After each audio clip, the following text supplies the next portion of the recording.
All right, so welcome back, everybody. Ready for another deep dive. Always. Today, we're going to tackle something, well, huge E. Okay, lead on me. We're diving into why some of the most powerful deities Mm, in the world are never actually depicted, like visually. no images. Nope, none. Think about it. Jehovah, Allah, Brahman, these central figures, right, in these massive religions, all intentionally, like, image-free. Huh. I never really thought about it like that. It's kind of mind-blowing, right? Yeah. So to guide us through this whole thing, we're going to be using an excerpt from Coffee Talk with Gerson Torres. I've heard of that. Yeah, specifically the segment called Pasted Text. Yeah. And the first thing it points out is that these gods, they're formless.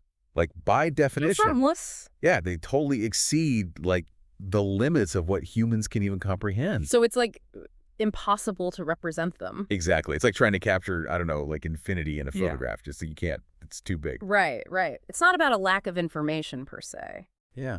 It's about acknowledging that the divine might just exist in a way we can't even perceive. Like it's fundamentally beyond us. That's a concept that's had philosophers scratching their heads for centuries, believe me. It makes sense, though, right? Yeah. And this excerpt even quotes the Quran, "There is nothing like unto him." Powerful stuff.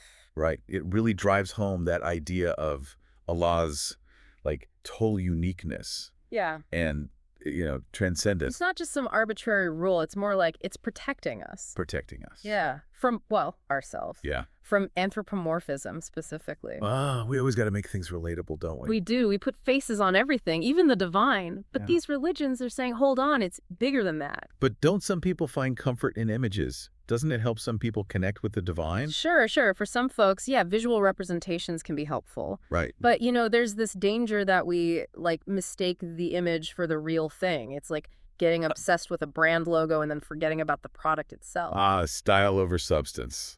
Exactly. And that's what these religions are trying to avoid. Keeping it pure. Exactly. And, this whole idea of a formless God, it's not limited to one culture or anything. It goes way beyond that, crosses all kinds of boundaries. That's what's so cool about it, right? You don't have to, like, subscribe to a certain belief system to see the power in that. Totally. It really, like, makes you think. Yeah. Which I think is kind of the whole point. Absolutely.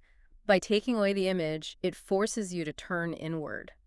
That search for the divine, it becomes personal. It's like, I remember this one time I was in this, like, super ornate cathedral, and I was just totally overwhelmed by the decorations and statues and everything. It felt like the art was the focus, not the, I don't know, the spirituality of the space. I can see that. But then other times, when I'm out in nature and there's this incredible night sky or like a massive thunderstorm, I feel so much closer to something, well, truly unknowable. Like I'm experiencing the divine firsthand. And that's it, right? It's not something to be observed from afar. It's about experience. It's something to, grapple with personally. So we've seen how this idea, about a faceless God, it kind of pushes us, doesn't it? Challenges how we see things, stops us from putting limits on the divine, and really pushes us toward a more, well, personal exploration. Lots to think about, that's for sure. So much. So here's something to chew on.